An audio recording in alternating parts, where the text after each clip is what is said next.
NCP নেতা নিজামের ৫ লাখ টাকা চাঁদা চাওয়ার ভিডিও ভাইরাল। এনসিপি জাতীয় নাগরিক পার্টি বৈষম্য বিরোধী ছাত্র আন্দোলন ও জাতীয় নাগরিক কমিটি কর্তৃক প্রতিষ্ঠিত উদীয়মান একটি রাজনৈতিক দল, যা ২০২৫ সালের ২৮ ফেব্রুয়ারি আনুষ্ঠানিকভাবে আত্মপ্রকাশ করে। দলের আহ্বায়ক হিসেবে রয়েছেন নাহিদ ইসলাম। এদিকে জাতীয় নাগরিক পার্টি এনসিপি চট্টগ্রাম মহানগর শাখার এক নেতার বিরুদ্ধে ৫ লাখ টাকা চাঁদা চাওয়ার একটি ভিডিও নিয়ে তোলপাড় চলছে। বন্দর কেন্দ্রিক আন্দোলন দমাতে এই চাঁদা চাওয়া হয়। অভিযুক্ত ওই নেতার নাম নিজাম উদ্দিন। তিনি সংগঠনের নগর শাখার যুগ্ম সমন্বয়কারী। রবিবার সন্ধ্যায় চাঁদা চাওয়ার কথোপকথনের ভিডিওটি সামাজিক যোগাযোগ মাধ্যম ফেসবুকে ছড়িয়ে পড়ে। রবিবার রাতে বৈষম্য বিরোধী ছাত্র আন্দোলনের চট্টগ্রাম নগর শাখার সাবেক যুগ্ম সদস্য সচিব রাহাদুল ইসলামের আইডি থেকে ভিডিওটি আপলোড করা হয়। এতে তিনি লিখেছেন, সাইব পাওয়ার টেক বিরোধী আন্দোলন দমন করতে গিয়ে নিজাম উদ্দিন ৫ লাখ টাকা আত্মসাৎ করেছেন। এটা শুধু দুর্নীতি নয়, এটি ছাত্র ও জনতার বিশ্বাসের সঙ্গে সরাসরি বিশ্বাসঘাতকতা। এদিকে ফেসবুকে এমন ভিডিও ছড়িয়ে পড়ার পর নিজাম উদ্দিন রাতে লাইভে এসে ওই অভিযোগের ব্যাখ্যা দিয়েছেন। নিজাম বলেছেন, এটা তার বিরুদ্ধে পরিকল্পিত ষড়যন্ত্র।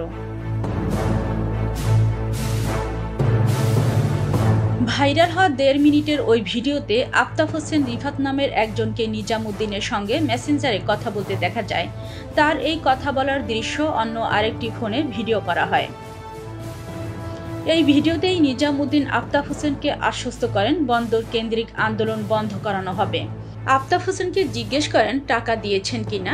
আফতাব ৫ লাখ টাকা দিয়েছে বলে জানান নিজামকে। নিজাম উদ্দিন বলেন, আরও ৫ লাখ টাকা দিতে পারো কিনা দেখো, প্রেসার দিয়ে। তিনি পারলে রোহান মীরদেরকেও কিছু টাকা দিয়ে আন্দোলন বন্ধ করা হবে।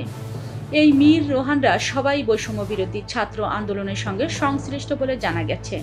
আর আফতাব হোসেন বৈষম্য বিরোধী ছাত্র আন্দোলনে চট্টগ্রাম বন্দর কেন্দ্রিক সমন্বয়ক বলে জানা গেছে।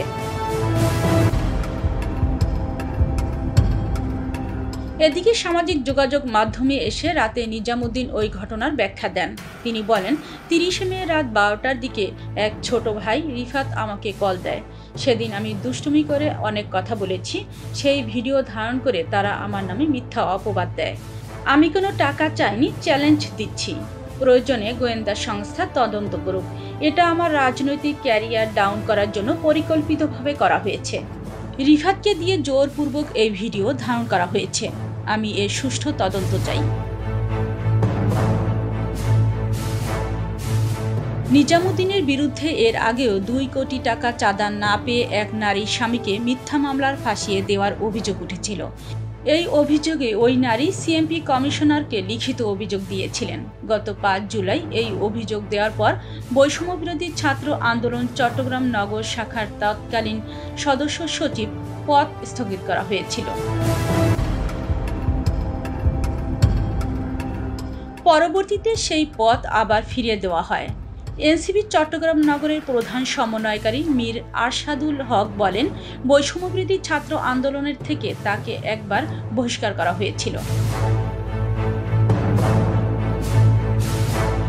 জবাব সন্তোষজনক হওয়ার পর তার পদ ফিরিয়ে দেওয়া হয়েছিল।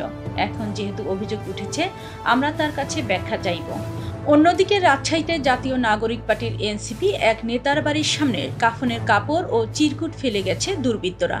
চিরকুটে লেখা ছিল, প্রস্তুত হওয়া রাজাকার, মায়ের দোয়ানে তোদের দিন শেষ, জয় বাংলা, জয় বঙ্গবন্ধু। হুমকি পাওয়া ওই নেতার নাম খালিদ হাসান মিলু।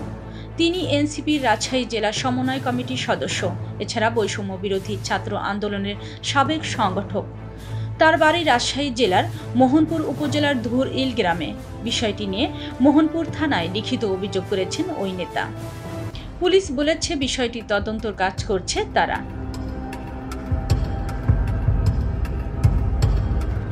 প্রতিবেদনে ছিলেন মিতু রুকাইয়া, কণ্ঠে রুমানা, ওয়ার্ল্ড ভিউজ।